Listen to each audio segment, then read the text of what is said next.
Hey guys, so today I'm just doing a little update video. I've had some people ask me on Facebook why I haven't put any content on my channel in over a year. And so I'm just gonna get down to the nitty gritty and tell y'all why. First off, my wife left me about a year ago, and I've been down and depressed ever since. I haven't really had the drive for rocketry, anything for that matter.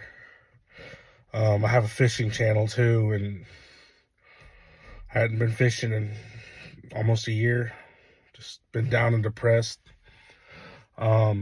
Second off, my wife left me, which cut my finances in half. I'm living off a disability, $900 a month, and I'm barely getting by. So I haven't had the money to buy any new kits, to buy motors, nothing. I still have some motors in my range box that I need to burn, but there's another issue with that, is I lost my launch site.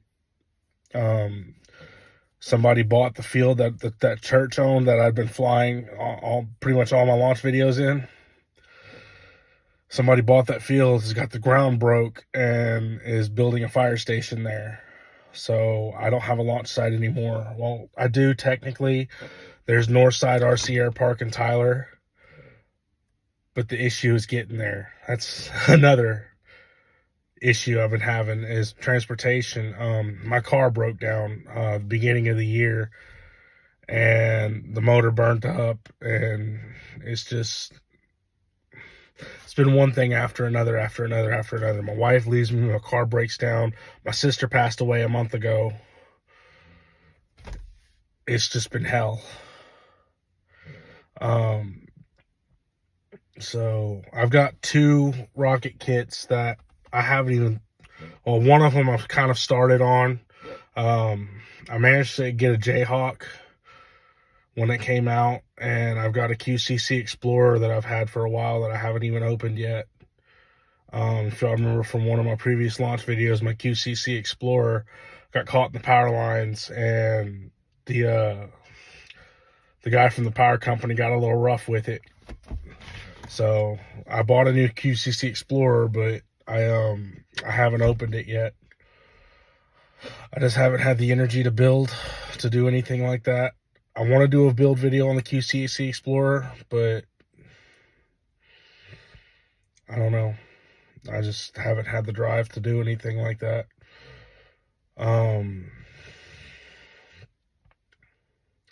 So yeah, that's what's been going on with me, is just life. Just been down and depressed, and just, it's crazy. Life's been crazy. I managed to order a little spike kit a couple of days ago. I don't know when it'll come in. And then I asked my mom, because right now she's the only family I got. I don't have a wife anymore. I'm doing Christmas with my mom this year, and I asked my mom if she can get me the new Estes Soyuz kit for Christmas. So we'll see how that plays out. Hopefully I get it. I don't know if she's going to want to spend $130 on me, but we'll see.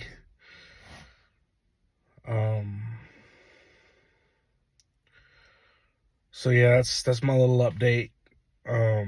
I'm gonna try to get back into the hobby as soon as I can. I've still got a bunch of D motors to burn, and I still got one of those F40 reloads for my 2940 to 120 casing.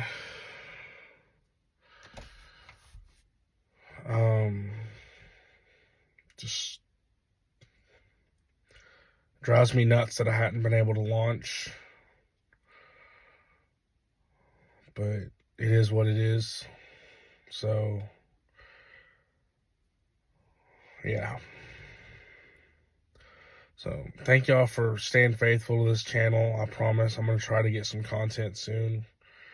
I'm going to try to find a ride to Northside to get a launch done. Last couple of launches I didn't film. That was with my friend Corey.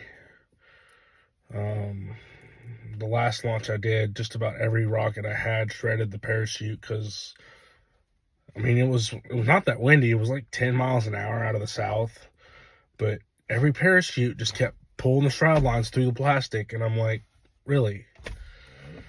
So, and then I had one, that last launch day I did that I didn't record. I had a my Gauchito, my Estes Ansari X Prize Gauchito kit.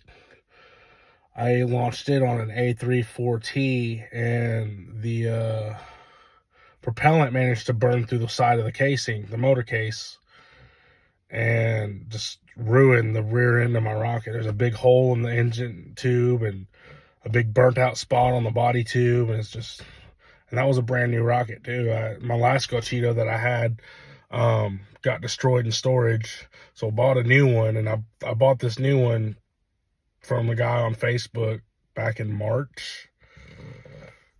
Built it, and first flight it gets burned up because the motor casing wasn't sturdy enough. It was compromised. And with those paper casings, it's hard to tell whether they're compromised or not. So, you know, shit happens.